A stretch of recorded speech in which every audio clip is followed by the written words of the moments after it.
Hi, guys. A quick note about today's episode is that there is some mild language in there. Just giving you guys fair warning, but it's still a really great interview and totally worth a listen. Just may not be not for little ears today. Thanks. Have a great episode, guys. Enjoy.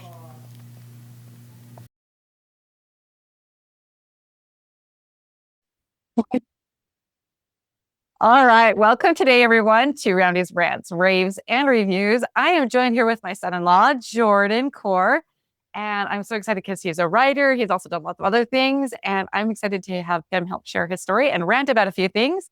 So first of all, Jordan, tell us, who are you and kind of what's your journey here? Hello everybody. This is weird for me, but I started out writing when I got out of the military, more of like fan fiction, more towards, how would you say, the DC universe, like Flash and stuff like that. Then I kind of branched out to doing like my own version of superheroes and stuff like that. And recently I did find more about writing about like my military time, just because you see a lot of books and TV shows, movies where it's all the blood, gore, cursing. And I just wanted to write about how the fun times, like all the stupid stuff that we did, just because I feel like it takes a different type of person to write about something that's hilarious rather than, oh yeah, we're pinned down.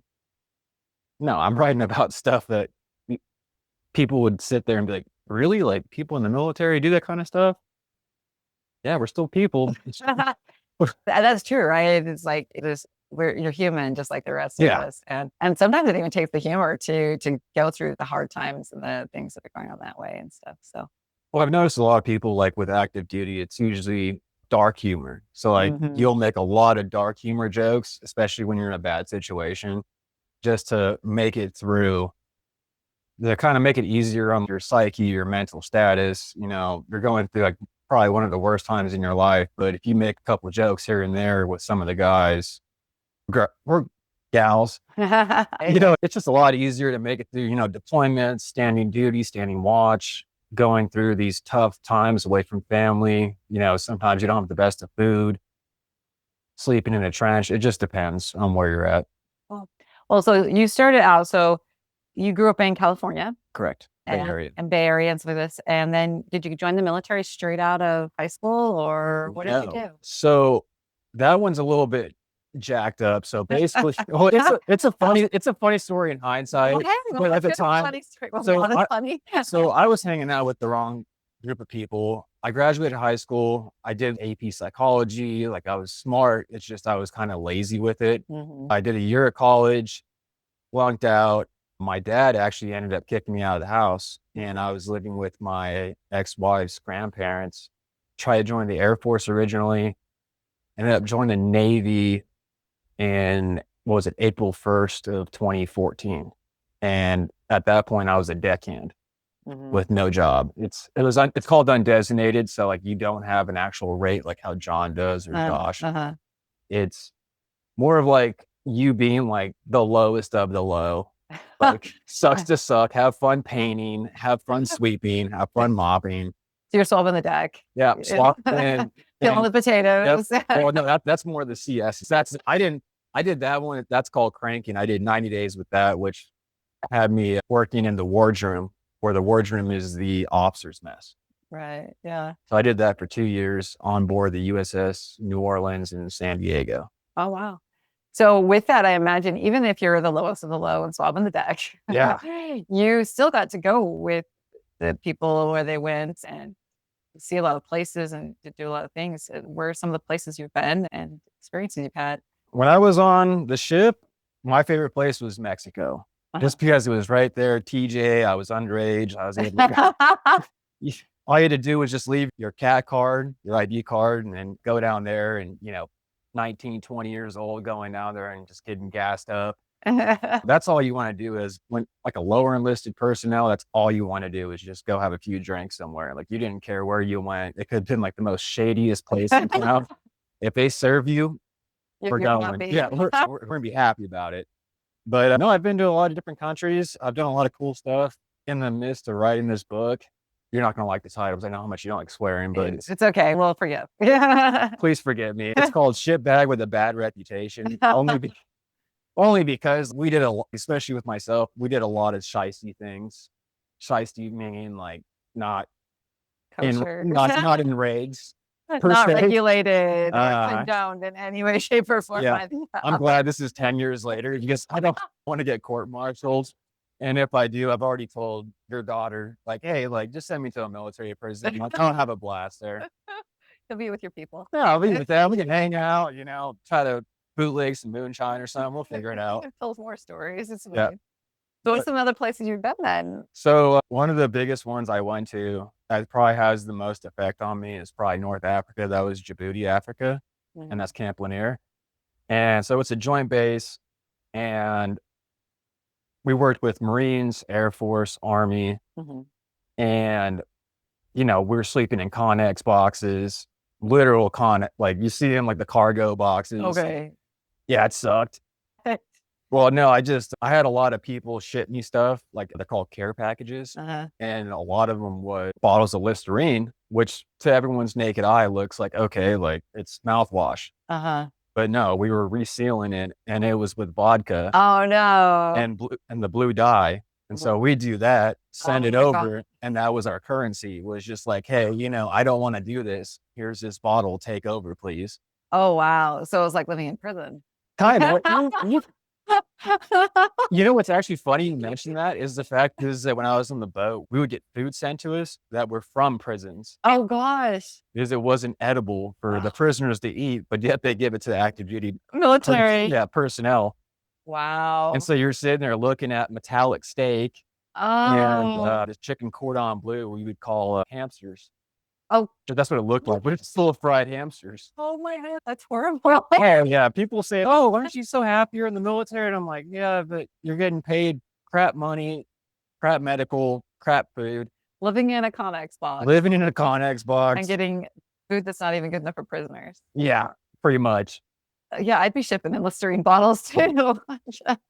Well, I mean, my biggest thing was if anybody watching wants to send a care package out to somebody that it's in their family military, I'd probably say chips, jerky, sriracha, baby wipes. That's my top 4. Yeah. Because, something they can enjoy. Well, because you never know what happens. I mean, I had a buddy that was on the boat and the JP5, which is the jet fuel, got mixed in with the water line. So they would take showers and be all oily. And even like the water would come out gray. Oh my heavens. So I'd sit there and I sent him a bunch of stuff. I'm like, hey, you know, best of luck, dude. Yeah. Wow. So baby wipes, that's good for everything. Food storage too, just saying. Well, no, but so for baby wipes is when you're deployed and usually you want to go, and I again apologize for the language, but you want to go face, pits, and then crotch area. That's like your main 3 places in that order. You gotta reverse first. Yeah, you gotta reverse. You're gonna catch a strong whiff you ain't want to smell, especially if you're out in the field for more than 4 or 5 days and you go up with it. You're gonna be like, oh, you're gonna get right here. No bueno. No bueno, indeed. So they'll say that definitely would influence a sense of humor in a lot of ways. Some of these experiences that way that to have about the food and about. Oh yeah, absolutely. I know a lot of people that they'll get the top ramen and the tuna packets, and that's what they'll live off of. Oh wow! On sounds deployments. Like dorm living. Well, it depends on what platform you're on with the ships. I know with the Marines, with them on board, so they don't have anything to do besides eat, sleep, and work out. So they're always the first ones in the chow line, and they'll be wrapped around. You know, you'll be sitting there for 20, 30, 45 minutes in the chow line. And by the time you get there, you only have 5 minutes to eat. And, you know, tonight at dinner, like I'm sitting there scarfing down my food. And it isn't because I don't want to taste the food. It's I'm so used to just eating fast because you don't know when you're going to be called to do something. You have no idea. And you're not time crunched. I mean, you're not even allowed to pass a certain amount of time. So when you're not in a situation. On the boat, I believe it was from 11 to 12:30 was lunch. So I would usually show up early around 10:45. That's early chow. So I could eat. So I'd eat real quick and then I'd go take a nap. Right. Because you're working, 15, 16-hour days. So at that point, you got to have that little afternoon nap in, go rack out, find a nice little life jacket to lay down on and just pass out. And that's the pillow. It's the life jacket. I'm a host. Sorry, life. Hopefully, we're not floating anywhere. I mean, hopefully not. I mean, shoot, I have seen people sitting there trying to pass out on the smaller boats. They're called ribs, Uh-huh. and they'll sit there, and we've been stationed out. We're sitting there in the rib, and you just pass out. You get tired, you sleep. That you learn. That's what I've heard from military is that you learn to sleep pretty much anywhere. Oh, On absolutely. command, you can just find that out. Oh, I have pictures of me sitting up, just mouth open, passed out, snoring. Uh-huh. And, my family would be like, "Oh, is that hard?" And I'm like, "No, not when you've already been up since 3 o'clock in the morning." Right. No. You sleep when you can. Oh, I can easily even nowadays, I mean, you can't see it, ladies and gentlemen, but I have my cot that's propping up the computer, and I brought it with me. That's my little safe space. I mean, if I need to sleep on it, I can, and I will. And it's just portable. Just hold it up, take it with, and you're Absolutely. better than a rib, I would assume. Oh, absolutely. Or the life jacket. I don't know about that one. That was a little funny just because we had the mooring lines, the one that actually go to the pier. When it's coiled down, it's a 5-inch. So if you line up your spine and your back just right, and you get your life jacket and you take off your blouse and you wrap it almost like a pillowcase, oh man. I used to joke with the officers saying, "This is my Tempur-Pedic right here." I don't sleep. I take extended naps. Right, exactly. Yeah. So you've been and traveled a lot of places. You had good experiences and bad, I'm assuming. Yeah. And within all of those, were there any war situations or I would say military police actions? There was just a lot of things that people don't understand, especially when it comes to the fact that you put on a uniform and yes, you're held to a higher standard, but at the same time, you come across POSs. Yep. So it doesn't matter. Like you can be Air Force, Army, Marines.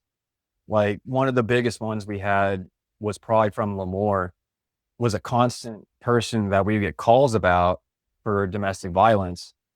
And you're sitting there and you're wondering, like, how many times can this guy get calls for DVs, domestic violence calls, before getting kicked out? Because it wouldn't just be like a verbal yelling, it'd be, physical altercations. And yet nothing would happen. So you're sitting there scratching your head saying, what the, and one of the biggest reasons why I got out was it was 2019 and I wanted a call about a rape case. And we escorted the male that did the action from his barracks to the restriction to CID, which is kind of like right below NCIS. And he ended up falling asleep in CID. And I'm like, oh my God, what a butt. So I, talked to my wash commander. I'm like, hey, I need to step outside and have a cigarette. So I walk out and 5 of these dudes jump out of the truck and go, hey, just leave that guy outside for 5 minutes. And I'm like, I wish I could, but I can't. Like, I'll get in trouble for it. But there's some part of me in the back of my brain that's, I'd love to see that. Right. Yeah. Especially when it comes to like female violence. I don't condone that whatsoever. Right. Absolutely. So, but yeah, no, outside of that, we didn't really have anything crazy go on. Just it's mostly domestic violence calls, especially in stateside between spouses and the military members. Deployed wise, we didn't hit any like on fire stuff, but there was a few times that you get a little scared, especially when it comes to, so with the base where it's at, right across the way is Yemen. And so we would get the whole incoming right. alarms. And after the 5th one, you're just like, let it happen. I don't care at this point. I just want to sleep. I'm tired. They had that same problem, I think, a lot during even World War II and stuff. All the bomb sirens go off. And it's like going around our better to daily life because it's gone off so many times. It's the shell shock too. If you've seen actual old veterans from World War I and II, where they'll ring the bell and they'll be videotaping them, like they'll sit there and that's probably one of the biggest things that like I try to tell people is, if you're having issues, PTSD wise or, financially or whatever, like always reach out, call somebody. Just because I've already had 7 of my friends, pass away, and a lot of them from a suicide because they felt like they couldn't talk to anybody, or the VA taking so long with either their medication or their therapist. And it's a terrible thing. I'm glad I'm able to come on here and talk about it just because it's a big one, 22 a day. Yeah. And when you sit there and think about it, it's like, that's 22 too many people. every day. Yeah, every day. That adds up. And especially it's people that serve too. And I mean, it doesn't just affect people that were combat vets. I mean, it's people that were stateside too, or even in supply. Like you never really know someone's full situation until you sit down and talk with them. Like I've heard some terrible stories coming from MPs that never deployed, never went overseas, and just saw the most horrific things imaginable, and then almost get put into a box. Okay, we need you here body wise, but we'll just put you like somewhere where we don't actually need you. So it's a terrible thing to see and hear, but at the same time, that's the main reason why I write like so much funny stuff, because I feel like I'd rather bring up the positives than the negatives. That's just the way I look at it, Yeah. especially when I tell people about my service. Yeah, I've had some really crappy stories, but also it's nice to say all the funny ones too, because it makes people smile. Like how you're doing right now, you're smiling, Right. laughing. I'd rather tell something off the wall outrageous than be like, oh yeah, you want to hear the worst day of my life? Right. It's a great way to help realize, and I mean, that's what we talk about in therapy and everything and stuff too. It is that when we have that negative and we get in that cycle, to focus on 3 things that were positive or 3 gratefuls Oh, or something like absolutely. that, right? To break that cycle and to do that. It doesn't matter where, I think any first responder, military, police, fireman, anything, it's a real situation for all of them that they're seeing these horrible things and they can't tell anyone about it and compartmentalize. I mean, you can tell people about it, but you want to only be able to talk to people that understand it. If that makes any sense. Right. If I tell a story to Q, her daughter, and I say something, like, yeah, she might listen, but she doesn't understand it. Mm-hmm. Now, if I was to call up my friend Thompson or Dylan and be like, hey, remember this? And I'll be like, oh, LOL. Right. I understand. Like, it sucked. And so, okay, that's why I try to advocate saying, hey, reach out, find the proper steps, Mm-hmm. turning to alcohol and drugs is not the way to go. Right. It just ruins your life to a point that, I've seen a lot of good people, fathers, husbands, wives, turn to drug abuse to a point that they're homeless. Mm-hmm. And I knew them as such good people. It was just once they got out, they just couldn't comprehend and talk to the right people and find the right places to go to. Right. And it's terrible to see, but you're a grown adult. You make your own life decisions. And I've reached out before in the past about, I've suffered with depression and PTSD, and, no one really reaches out to find the right proper way to go across, if that makes any sense. Mm-hmm. So where would be some good places for military, especially to reach out to? I mean, I know the VA takes a very long time. What are places that they can go that would be more immediate and helpful that way? So the VA does offer things. They do offer therapy and stuff like that.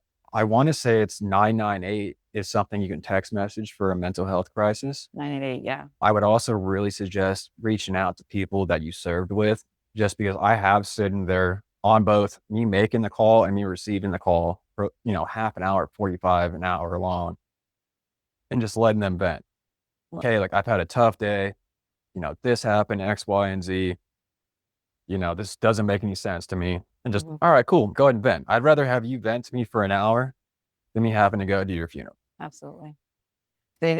One of my friends that does a lot of suicide talks and things like this, it's 8 minutes. If you can just give 8 minutes, usually you can break that cycle and stuff. So being on for an hour is great, but even that 8 minutes, if you can give 8 minutes to someone, 5 minutes. Oh yeah, especially if you just want to vent. If I was to call you up and say, hey, I've had a crappy day at work, I'm tired, I'm sluggish, just hearing the validation of you being like, okay, I hear you. Right. Like I don't understand what you're going through, but I hear you and I'll let you vent. That's the biggest thing for me. Just listening. Just listening in general. I mean, it doesn't have to be a spouse or a family member. It could just be like a homie that you hung out with while active duty, or even someone you work with, Right. Yeah. But it makes a big difference. I have noticed for a lot of people that I have talked to in the past that they'll sit there and be like, man, I'm really glad I called you up. And I'm like, oh, anytime, man, be, AM, PM, it don't matter to me. The difference that it can make. Yeah. Well, I love that message. And I think, what are some, so we'll go a little bit lighter now, but very important still to talk about those things, especially at this time of year. I know those holidays and stuff can be very rough for people and stuff like that too. But what are the things that you read growing up or even now that kind of influenced your style, your sense of humor, how you think? I know we were just talking about documentaries and history Oh and yeah, things like that. What is it? yeah.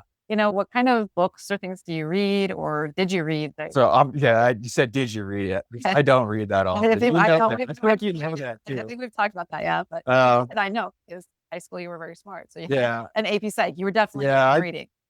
So for me, are you talking about like how I joined the military or just in general? Just in general, just reading Um, that kind of influences you and the things you like to read. so I really love The Old Man and the Sea. Oh, really? That is my all-time Okay. favorite book. Those of you who don't know Old Man and the Sea, it's a really short book by Hemingway, right? Yep. Yes. And it's about a guy fishing the entire time. And most people hate it. Why do you love it? I'm a Hemingway fan, but this is new to me to find someone who loves Old Man and the Sea. So number one, I like the Yankee references because you mentioned Joe DiMaggio, and I'm a big sports fan. Number two, it involves the ocean. I don't know why, but I've always had a fascination with the water. That's the main reason why when I joined the military, and yeah, I went to deck and it sucked, but they had an opportunity for me, which was becoming a master helmsman. And you'll love this story, by the way. So I'm sitting there, and you have to be helm qualified in deck department. Like you have to be. There's no ifs, ands, or buts. You have to be able to drive the ship and do aft lookout and be messenger of the watch. And so I had put in for master helmsman because you get way better hours, and you basically get a lot more perks per se. Right. Well, I'm sitting there one night, and we had 4 engines, all 4 crap out. So I'm dead sticking it. Oh, wow. And you're not supposed to chew on the bridge. Well, I have a fat lip and a skull cherry. Was it skull cherry or peach? I want to say it might have been peach.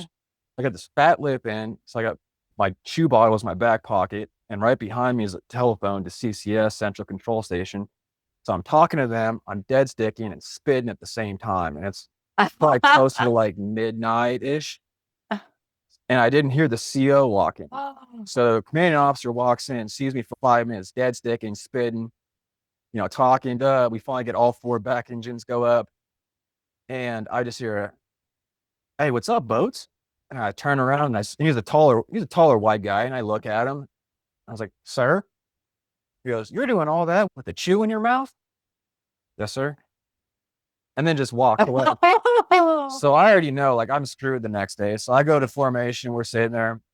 Then my chief, my E7 goes, "Hey, Core, come over here." I'm like, "Oh, here's the ass chewing." He goes, "Oh yeah, you got moved up on the list. We're going to push you in for master helmsman tomorrow." So I'm like, not the but you and you were expecting. Yeah, I was not expecting that one. And it's just so funny because, again, with the perks, and I'm getting really off topic here, but It's okay. just to jump on top of it was the fact that we had this O1 female, and I was chewing on the bridge, and again, not supposed to chew, but I was given authorization to chew. They're like, "Hey, he's master helmsman, he's good to go." So I'm sitting there chewing, and she was just giving me a really hard time. And so next day, I'm sitting there in the chow hall, I'm eating. She comes rolling up with the CO right behind her. I'm like, "What the hell is going on here?" She goes, "Oh, Seaman Corps, I just want to apologize for my action last night. I didn't know that you were allowed to chew on the bridge." And she like turns around, looks at the CO, and he like stares at her, and she turns back at me, and she's like, "I just really want to extend my apologies." So then she stands up, about faces, which an about face is a 180, it's a turnaround, and then walks away. And all my buddies are like, "Holy shit, did that just happen?" I'm still starstruck. I'm like, hell yeah. Yeah. But no, circling back, I'm so sorry I got so That's okay. We rant here. It's fine. Awesome. I love ranting. But with the book, though, so it was the, what are they called? There's the Jesus takes, especially the fact that both of his hands get messed up, his feet. My English teacher at the time, I want to say I read in my junior year. And just the fact that he's like talking to the fish the entire time. Like he's beat, he's tired, he's broken down, and yet he still fights on regardless. Even though the fact that he catches the fish in the end, and then the sharks eat it, and it almost becomes a tall tale to the village. In the back of his head, he knows what he did. Right. Like he achieved a feat that not many men or women can achieve. Right. And I don't know. It's a short story for me. I just really liked Hemingway too, because like I heard about his background with the whole him boxing and going down and, basically being a hunter and, Grapes of Wrath, all their stuff too. I haven't read a lot, but that's probably one of the only books I do have in my library that I could easily just go to and be like, you know what? I'll read this for an hour, 2 hours. Yeah. It's just my like comfort book per se. Your comfort book. I love it. That is true. I love Grapes of Wrath. I love Of Mice and Men for Steinbeck. Mice and and Men things is like fantastic, by the way. So I got love to tend the rabbits. right. So much stuff was going on. There these simple stories, but so much real life and so much metaphor of those deeper things. What you're talking about, it's not just about the fish. It's not about the fishing. It's not just about the sea. It's his relationship and figuring out who he is through that. Well, especially the fact that it's so much later in his life too. It isn't like a young man story. It's like a more towards the end of his life.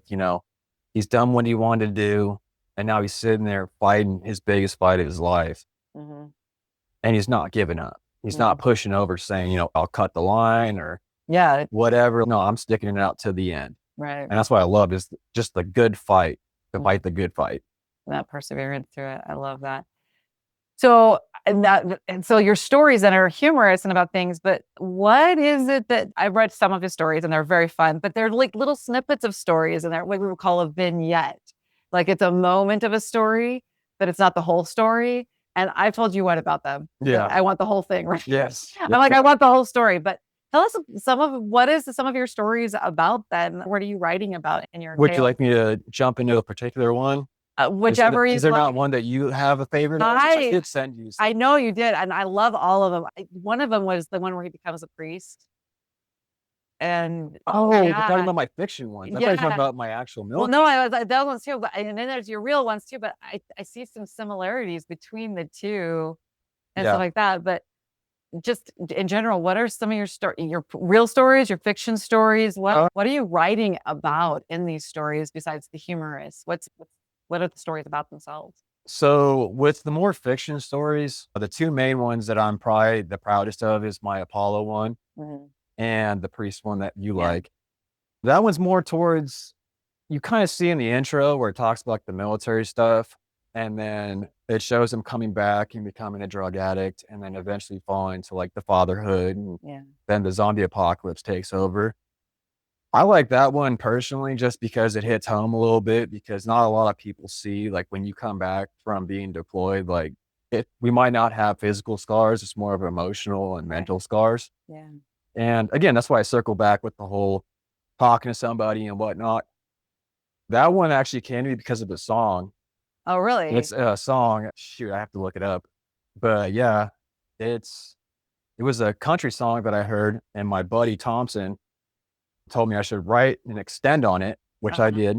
And then eventually I turned to the Apollo series, and I really hope Thompson, if you're watching this or your teacher's watching this, he ended up stealing my story, my Apollo series. He had creative writing in college and stole my story and turned it in. He's, I got an A+. And I'm like, did you at least give me some credit? So have you seen it?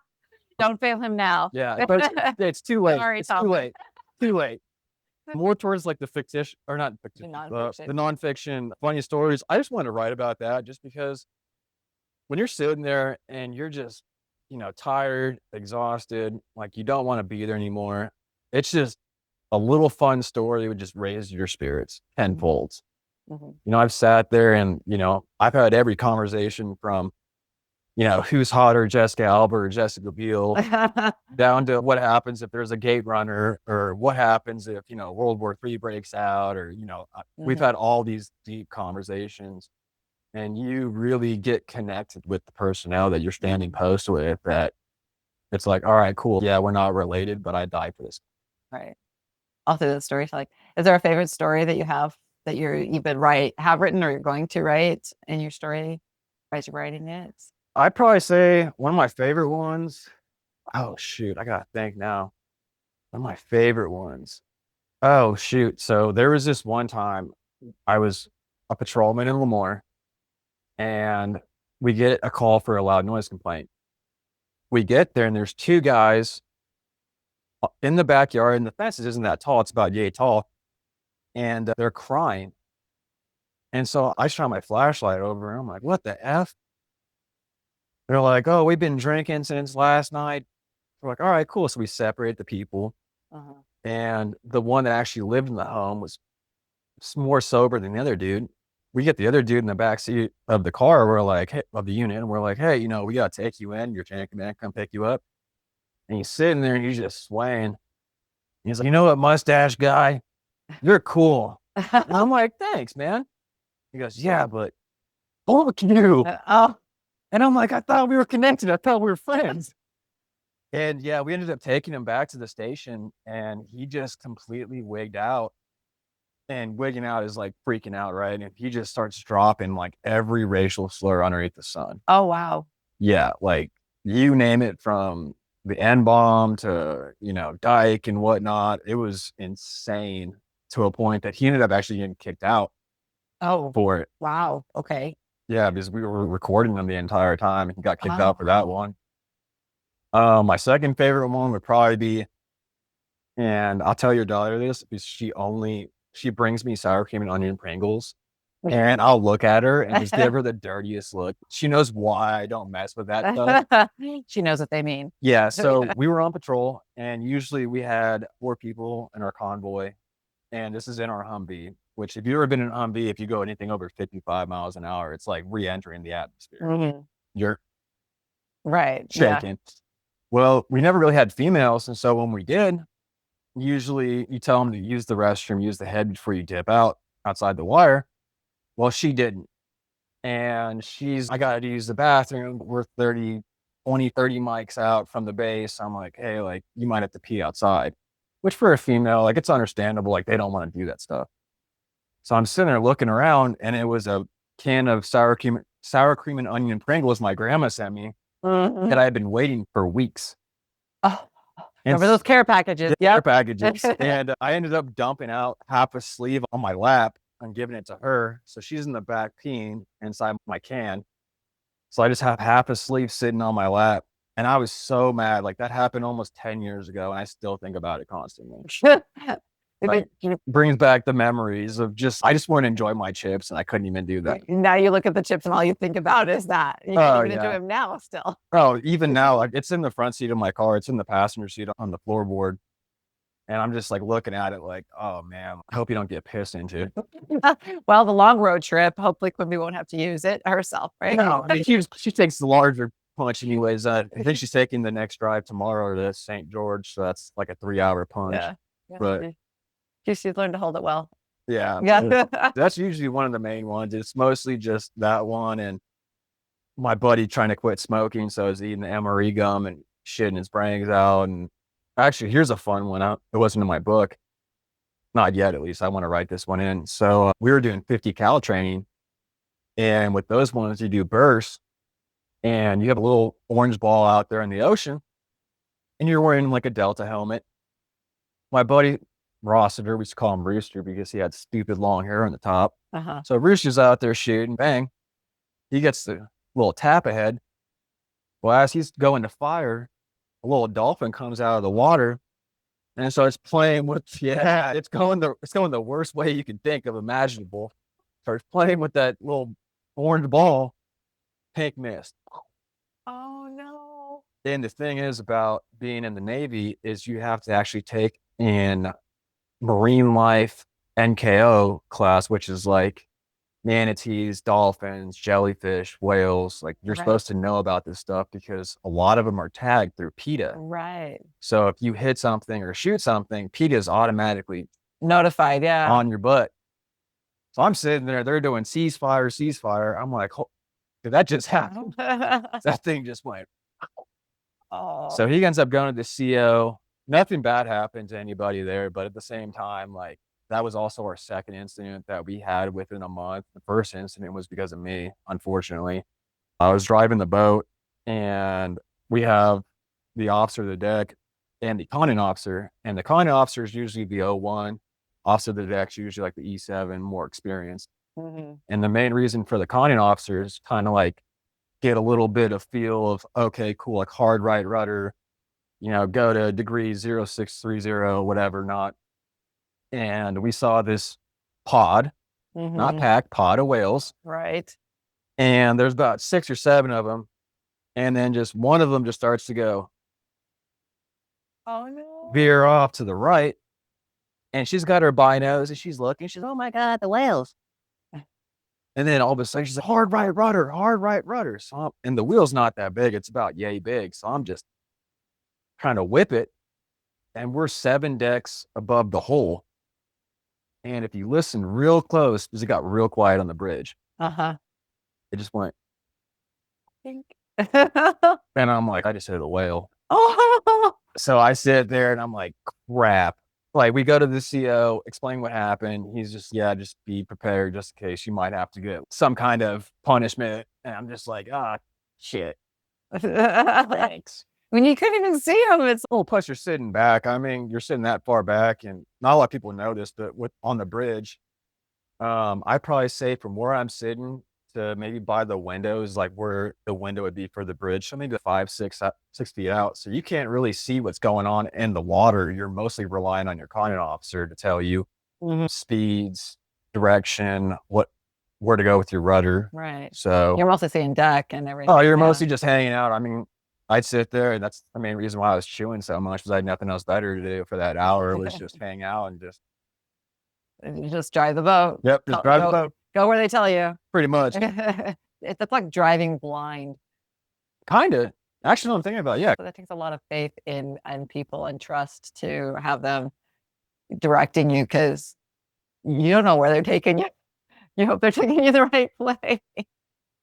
No, definitely. I mean, we'd sit there, and especially on nights, that was my favorite time to work, whether it being in deck or being in MP, was on nights, just because you get away with a lot more stuff on nights, because there's not like the higher chain of command there.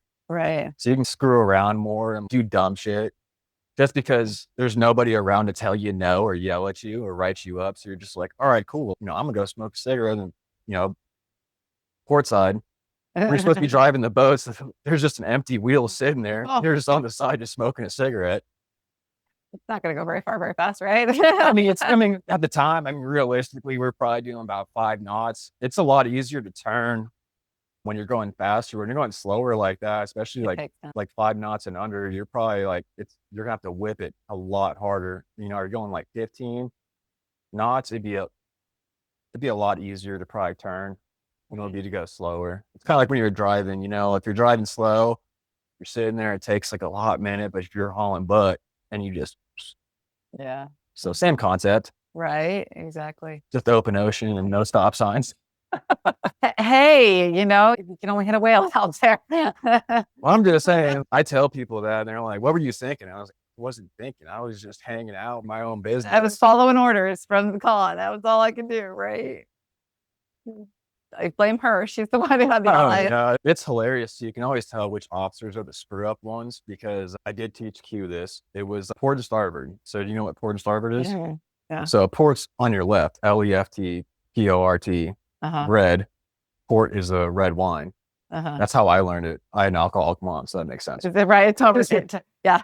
You use it however you can, man. So, it's work. So I learned it like that, and you could see like the officers, especially the L1s, because they'd sit there with a red and a green single bar because they'd screw up on the bridge by saying the wrong direction for the starboard. They had to look which board. Yeah, so they had to look, and they looked down, and they'd sit there, and I'd be like, oh man, you're a screw up. Or my favorite one would probably be talking to the newer officers, because they show up in their peanut butters, which are like the khakis. And I'd sit there and be like, hey, sir, hey, ma'am, your collar device is upside down, but it's a single gold bar. So it doesn't matter either way. But I'd sit there, oh, it's upside down. And they're like, oh, damn, Core, or damn, Boats, thanks for that. And they'd just turn it around. And they'd still turn it around. And everyone would look at me and say, oh, Core, you're an asshole, man. I'm like, no idea. Over the head, no clue whatsoever, over the head, like banking me, if anything. They're like, oh, thank you so much. Like, I thought I was going to get in trouble for this. And I'm like, no, you're just dipshit. But oh my goodness. Those are going to go in the book, right? Oh, absolutely. Okay. A lot of my stories I do tell. I mean, yeah, there's some dark ones and some bad ones I do tell, but 80% of the stories I do tell people are more of like a comedy one. Just because I want to show like, a funny side to the military. It shouldn't just all be like how these movies are with, oh crap, we're eating shitty food, getting shot at, friends are dying. I mean, it's going to happen in every war film that you see. That's the main reason why I want to write it more of a humorous book, because it's not all the shit show. It's not all welcome to it. It's you're just hanging out with your boys doing dumb shit. Again, I'm so sorry for cursing so much, but it just, I call it embracing the suck. Because there's nothing you can do about it. You can't change what's happening. You can't change where you're at. You can't change what you're doing.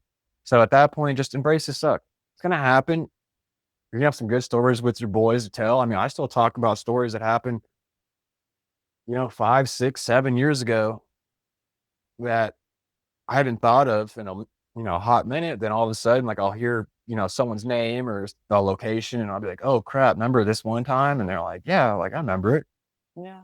So no, I'm going to add some more stories to it. Right now, it's mostly just the ones overseas that I have. But yeah, no, it's kind of cool being a writer too, because you kind of sit there and I have Q type it for me. She's better at typing than I am. But it's kind of cool going back through like funny stories and being like, remember the good times, especially with friends that have passed. And you sit there and you go, you know what?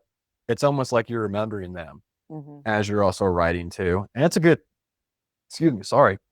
good process just to sit there and being able to vent to as well and be like, oh man, like this sucked, but this happened.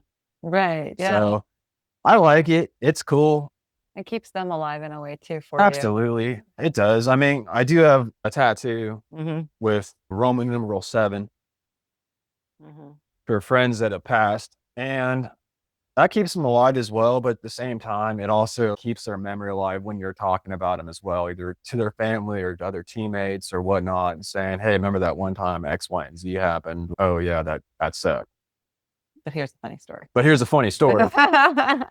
Oh man, it's just, I tell people, I'm gonna zone off for a second, but here's a good one. I'll give you a good funny story. Okay. And I don't know how much you're gonna like this. Okay. So I'm gonna have to tread lightly. Okay. So when I was stationed in Lemoore, we would have parties in my garage. At the time, my ex-wife was pregnant with my daughter. I used to smoke cigarettes. Again, I don't condone it anymore. Like smoking cigarettes, gross, bad. Don't smoke cigarettes. Yeah, not good for you health-wise. Tobacco-wise, no. So we'd always have to go outside to go smoke. And I'd throw parties with, 10, 12, 15 people, playing beer pong, drinking games. And there was one of my buddies, Lenny. And this nickname has stuck with him since 2016. So keep that in mind. Okay. Because I'm pretty good at making nicknames. Once I say a nickname, like it's there. You're stuck. You're stuck. You're good. Yeah. And we were hanging out, and I was like, oh, where's Lenny at? Everyone's looking around the garage. We're like, I don't see him outside. Okay, cool. So you just go back to playing beer pong. And about 2 hours later, he comes walking. He's about a 5'6" Hispanic fellow, glasses, short hair. He's walking back in the garage, and he's like soaking wet, like just drenched. And he's like, oh, I think your sprinkler went off. And I like go towards him and I smell him, and it smells like asparagus. Okay. Turns out he passed out in our piss bush. So we had a bush right outside the garage that all of us, instead of going back inside and like waking up, my ex or the girls, because all the wives and girlfriends would be inside watching like Grey's Anatomy. That was their stick. And they'd sit there with the wine and the seltzers, and all the guys would be outside, playing drinking games and beers. So turns out he had passed out in between my house and the piss bush, which is about yay big.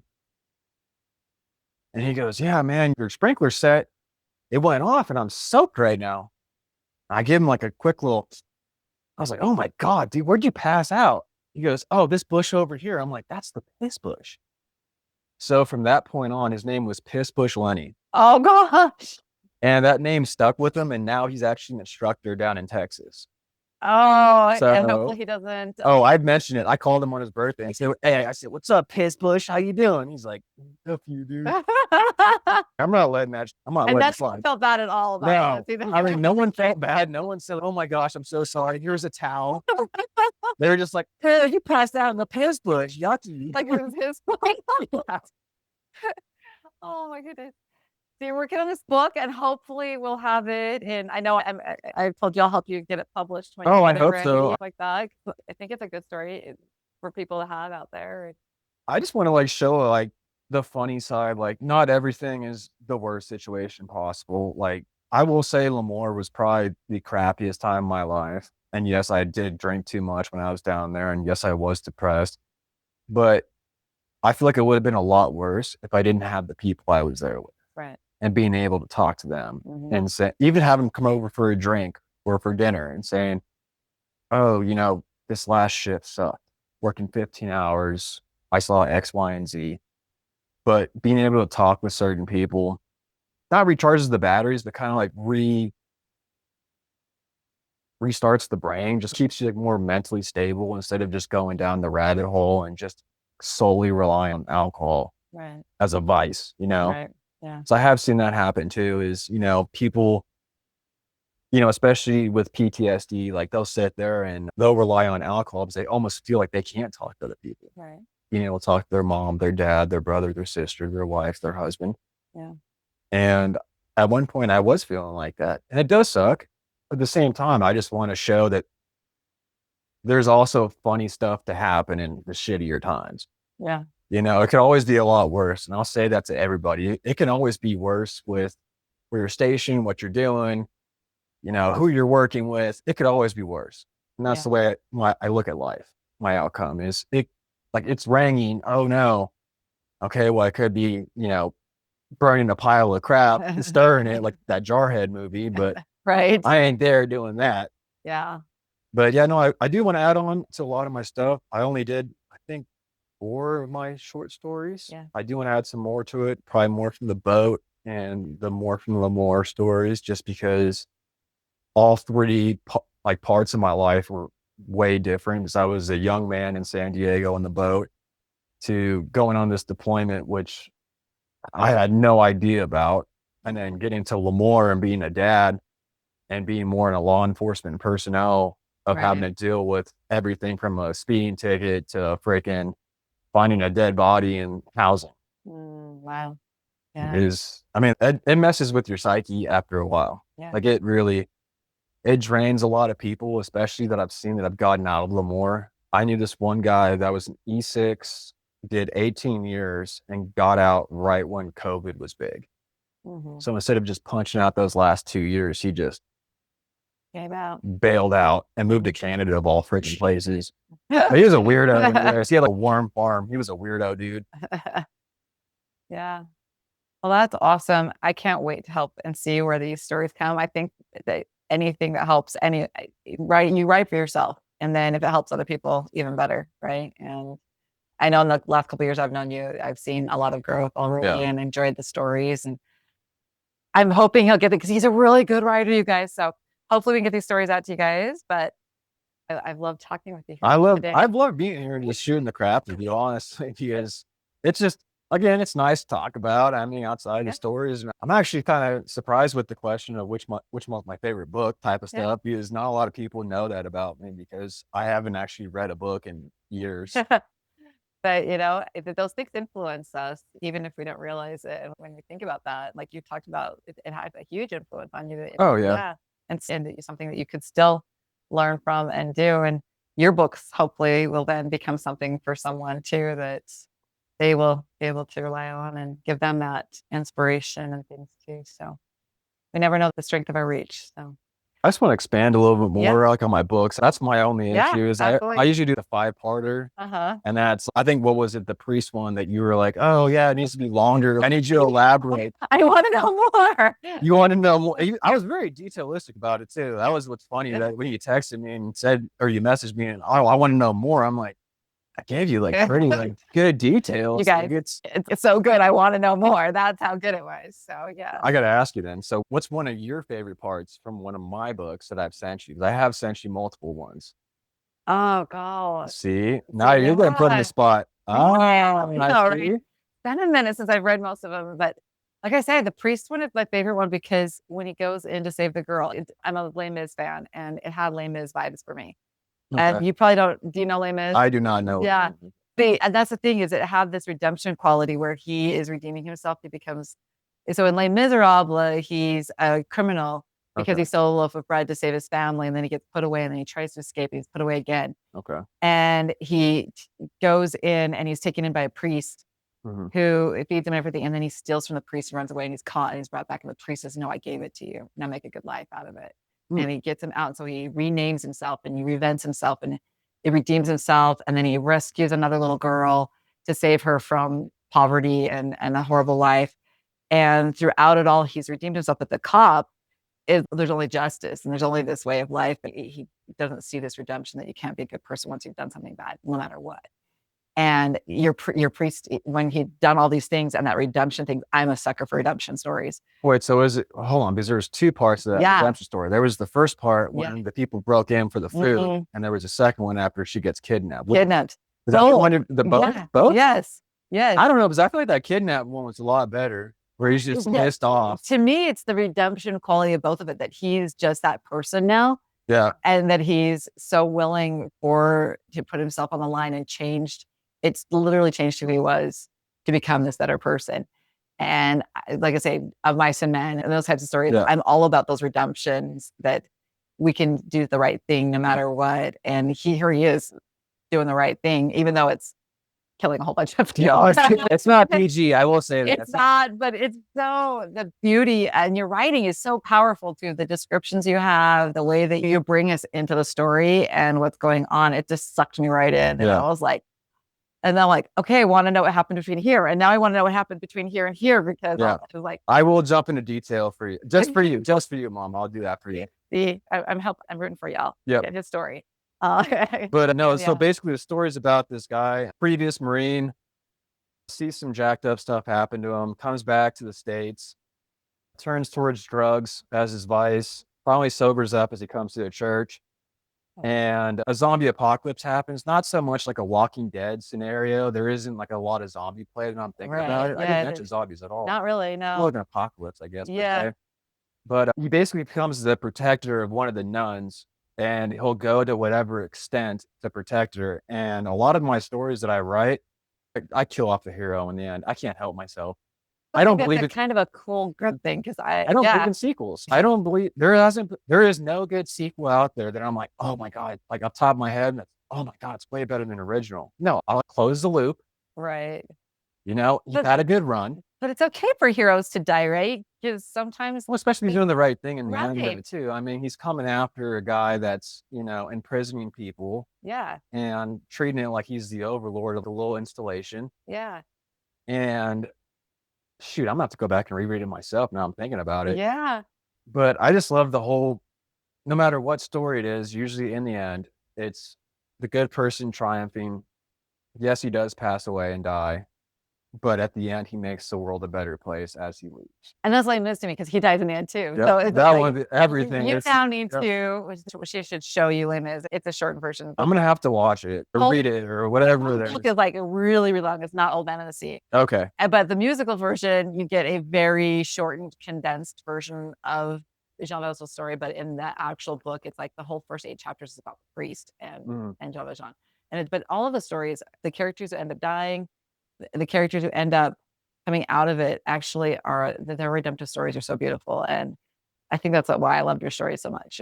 I like all those redemption. Ones. That's the whole point of all my my fiction ones, obviously, is more of just like hey, I've done some bad, pardon my French, done some bad shit in my life, and I'm just trying to make up for it. Even with the one that was with the voice recorder, he was the doctor that he was drunk driving, hit the wife and daughter, and after that, he wanted to do the right thing and be a vigilante. And that's just how I see every good story that I do, right? Is just, they might be bad people, but they're trying to make up for it and do the right thing in the end. Especially the fact that I kill them all off is that, they're going to die. But it's like that one point from chapter 1 to 5, I usually do 5 chapters, is how we got there, how they're making up for it, how they're going to redeem themselves, and how they're going to close their casket and say, hey, I've done a lot of bad stuff, but I've made up at least at the last in the end, I've made my amends. I have my own peace of mind. Yeah. It is what it is. And I think that's all of us. And I think that's another reason that it's so human, that we're all living these chapters of Oh, our absolutely. lives every day. We're making up for something. We're trying to become a better person, and we screw up, and it's all about moving on and making it better if we can. Well, no, I mean, I'll admit to it right now. I mean, so when I was going through my divorce, I was drinking a lot. I was not really caring about my health.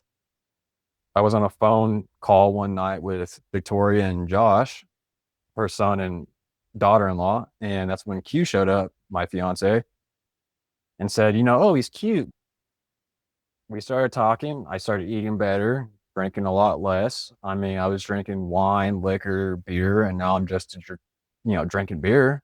But again, everyone's trying to do better in their own mindset. It's just, do you have the right people in your life to push you to be like, okay, cool, you're doing dumb stuff. You need to, straighten up, stop drinking as much, whether it be that or, not gambling. There's a lot of people in my life that I've seen that have gone down the rabbit hole and they found the right person and they've came back up from it, myself included. So that's normally what I want to write about, is just people that effed up early on in their life and they're able to turn it back around and be like, you know what? Yeah, I was a piece of shit when I was 20. And now here I am, 30, 40 years old, able to be like, proud of yourself, hold yourself high, chin up. Love it. That's awesome.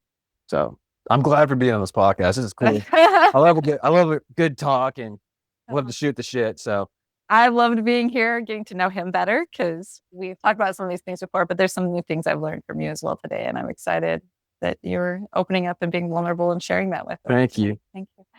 All right, you guys, I will let you know when his books are ready to come out, but in your own life, remember the good times, even through the crappy ones, and reach out for help if you need it, or be the person that can ask for if someone needs something and help them if you can. Absolutely. Talk to you later, guys, on Roundy's Rants, Raves and Reviews.